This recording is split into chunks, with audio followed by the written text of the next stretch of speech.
Natatandaan mo pa ba tayong dalawa ay unang makita? Panahon ng kamusmusan sa piling ng mga bulaklak at halaman. Doon tayong nagsimulang mangarap at tumulong.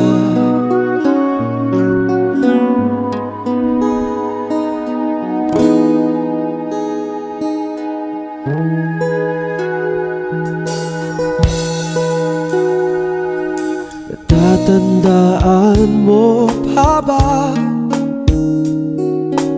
bukid kong puso sa punong mangga, at ang inalay kong gumamela, magkahawak kamay sa dalampasigan, malayang tulad ng mga ibon, ang gunita ng ating kahapon. Lumilipas ang panahon, kabiyak ng ating gunita, ang mga puno't halaman. Bakit kailangang lumisan? Panapanahon ang pagkakataon, may babalik ba ang kakapon?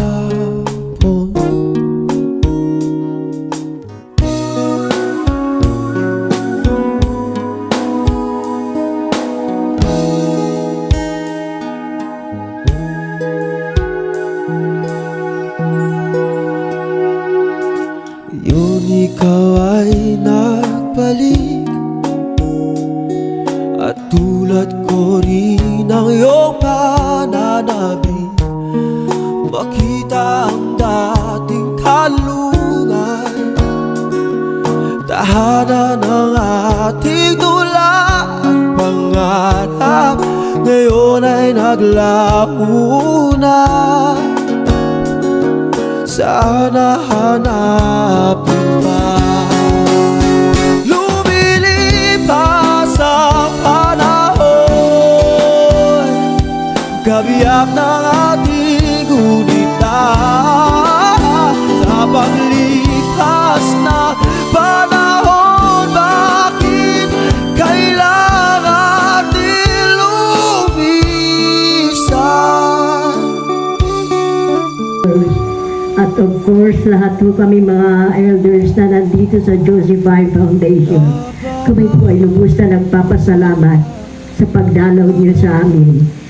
Labis-labis po ang kasiyahan na binigay niyo sa amin, hindi lang po sa pagkain, sa mga blessings, kundi ang presentation niyo, ang pinaka-importante ang presensya niyo.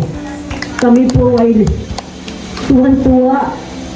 Mga orphans na po kami, mga abandon, pero ang pakiramdam namin sa oras na ito, kami po ay may bagong pamilya. Inaasahan mo namin na sana po ay hindi kayo magsawa. Hindi naman po kami nagsasabi bumalik kayo bukas, pero umaasa po kami na darating kayo para dalawin kami ulit. Bigyan kami ng mga presentation na masasaya at mga gwapo, gwapa.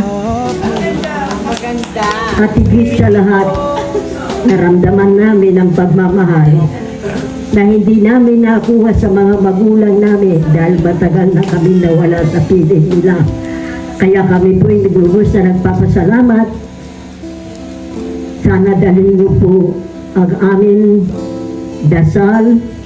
Hindi po namin may babalik lahat ang naibigay niyo sa amin. Lahat-lahat po. Pero sa dasal po namin kayo isasama, at alam namin higit na makapangyarihan ng dasal sa lahat ng bagay. Maraming salamat po.